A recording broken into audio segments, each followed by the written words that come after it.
Violent clashes broke out near a Los Angeles area synagogue yesterday morning after pro-Palestinian protesters scuffled with counter-protesters.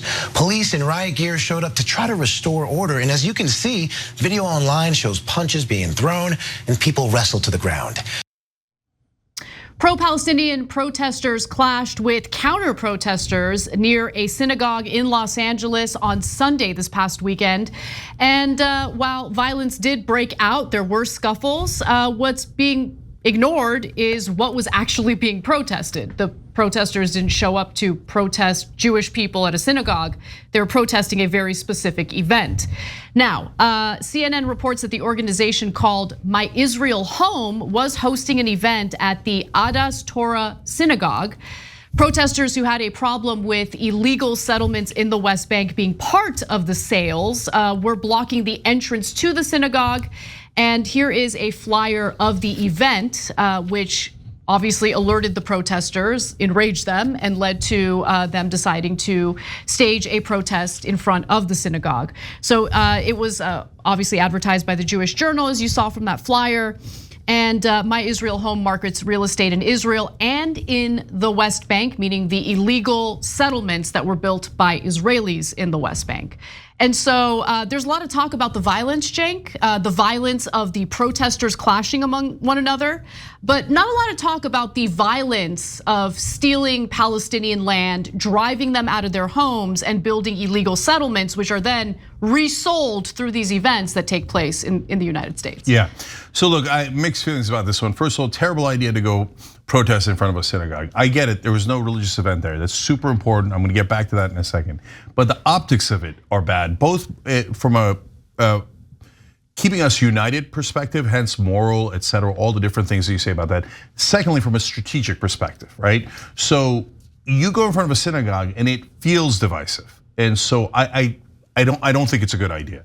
So number two is, the minute you do that, no one is going, other than us, is going to bother finding out why you were protesting.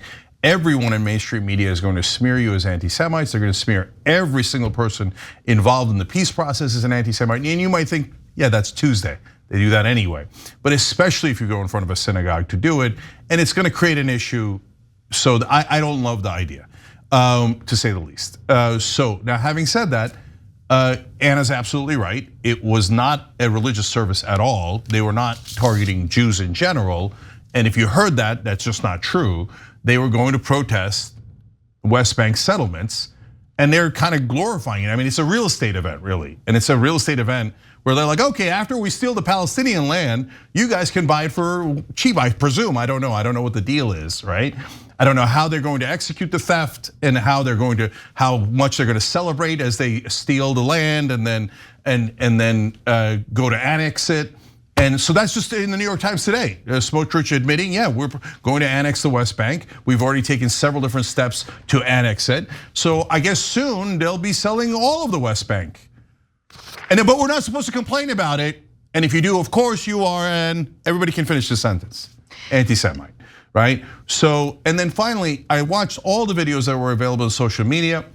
As usual, it was the pro-Israel side that did almost all of the violence, and the police attacking the Palestinian side or the peace side that did almost all of the violence. I saw only one time where there was a pro-Israeli person on the ground. It breaks my heart to see any of the violence in any way, shape, or form. But as usual, if the Palestinians did anything, the cops come in right away, and they're not necessarily Palestinians, they're more protesters, peace protesters. But if the pro-Israel side did violence, the cops just sit there. Yeah. And it's some total impunity. That's why the pro-Israel, if you're wondering why is it the pro-Israel side that almost always does the violence at UCLA, at Columbia, here, etc., because they have a green light. The cops almost never arrest them. So they're like, there's no downside. Thanks for watching. Our audience has helped build TYT into the media giant it is today. Together, we can accomplish anything. Support our work and join us at tyt.com/team. I mean, the message is pretty clear. You are not allowed to protest a foreign government, a specific foreign government, Israel, here in the United States, as an American citizen who's supposed to have constitutional protections. Listen, you might not like the optics, but we're supposed to have the freedom to assemble and protest something. And the idea that those protesters were met with violence for protesting something that I feel is incredibly unjust, which is the sale of stolen land and illegal settlements. It's just, how do you not feel enraged by that? I feel incredibly enraged by that. Because again, in case after case, whether it's literally just encampments on a college campus where they're not doing anything violent, they're occupying an encampment and asking their universities to stop investing their tuition money into companies that are supporting this slaughter that's happening in Gaza right now. Weapons manufacturers, military contractors, things like that. That was not okay. That was unacceptable. Protesting in front of a synagogue, I get it, I understand the optics, but you're not allowed to do that either. There, no way, it doesn't matter. That's the point, Cenk. It doesn't matter how you protest. It doesn't matter what unjust action of Israel you protest. You're just not allowed to protest Israel. That is the message that's being sent loud and clear here. And by the way, let's go to Biden's statement on this. So Biden puts out a statement saying, I'm appalled by the scenes outside of Adas Torah synagogue in Los Angeles. Intimidating Jewish congregants is dangerous, unconscionable, anti-Semitic, and un-American. Americans have a right to peaceful protest, but blocking access to a house of worship and engaging in violence is never acceptable. Except it was a pro-Israel side that engaged in the violence, and it wasn't a service. So it's, as usual, Joe Biden lying on behalf of Israel. So I'm sick of it. There was no congregation. They were going to see, I don't know if they were going to bid on the real estate. I don't know what they were going to do, okay? But they're just totally lying about what happened there, as usual. So I looked into this real estate sale event, and this isn't the first time they've done it in the United States. In fact, just a few months ago, they held a similar event in New Jersey. And so New York Magazine wrote about it, and just to show the receipts, because I don't want anyone to argue, no, they're actually selling homes in Israel, not in the West Bank. They would never do that. Okay. They would never do that. The Great Israeli Real Estate Event is an annual exhibition produced by Gideon Katz, a self-described expert in marketing Israeli real estate to the global Jewish community. Its aim is to help American and Canadian buyers answer questions about buying property in Israel and to showcase available properties. So far, so good. No problem with Israel. No problem at all there. Yeah. Let's keep going. At most of the events was a company called My Home in Israel. This is the same company that did the event in Los Angeles, okay? And so let's keep going. Brought along to showcase available properties in both Israel and the Palestinian territories it occupies. Multiple units in a building near Givat Hamatos in East Jerusalem, townhouses in near Ariel University in the heart of the West Bank, and a 5-bedroom villa with a pool in the luxury enclave of Efrat, south of Bethlehem. Bethlehem also on the West Bank. Yeah. Oh, I'm glad to see somebody's got villas and is living up the lifestyle in the West Bank. But don't protest that. No, shush. Yeah. You're never to protest Israel. Guys, The Guardian had an article today also using sources from Israeli newspapers and the New York Times explaining that, yeah, the whole thing about saying that the student protesters on college campuses were anti-Semitic, total Israeli propaganda. They paid a firm to try to trick all of us, and it worked spectacularly. And all the media participated in that smear, which was literal Israeli propaganda. And the whole point was not because they were concerned about anti-Semitism. It was because they wanted to make sure that no one in America criticizes Israel. So here we go again. So these guys say, we're selling properties in the heart of the West Bank. Come and get them, come and get them. Come steal land with us. How dare you protest us, you dirty anti-Semites. It's a good thing we stole your land. Okay, so, and they are. If you don't think they're stealing the land in the West Bank, you're delusional. You're living in you're totally detached from reality. Yeah, and look, obviously there's real concern about violence here, right? Because of how this war is going and how it's dividing people in America. And so Biden feels the need to put out that statement. I would like a statement from Biden in regard to what just happened in the state of Texas, where a Texas woman has now been charged with attempting to murder a 3-year-old Palestinian girl by drowning her to death. Okay. So her name's Elizabeth Wolf, 42-year-old, made statements about her not being an American and other racial statements. Prosecutors are considering prosecuting this as a hate crime. I mean, she tried to murder a 3-year-old Palestinian girl. a 42-year-old woman in Texas. Can't be bothered to issue a statement about that, right, Biden? And final thing I'll say, what a joke, Newsom puts out a statement.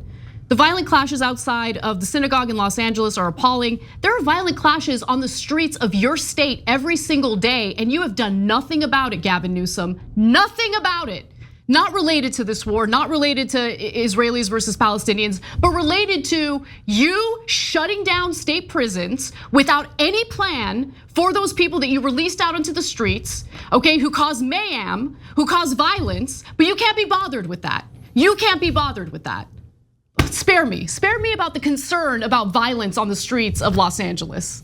Okay, so ridiculous. Look, guys, first of all, again, just to be crystal clear, never ever protest or attack or harass anyone who's Jewish.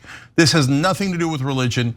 I get that the two sides have fundamentalists, like the fundamentalist Israeli settlers who are lunatics and believe that God promised them Judea and Samaria and they should wipe out the Palestinians from the river to the sea. And they say it all the time. They say it with glee because they're fundamentalist nut jobs. And then there's fundamentalist Muslims who say similar things.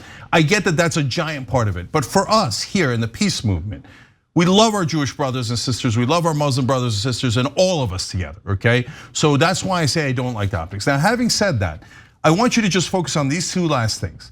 What would media reaction be? Because always do the shoe on the other foot, right? So that poor 3-year-old that Anna told you about, and there was a 6-year-old boy who was murdered for being a Palestinian when this war first began, if you remember, in the middle of the country, right?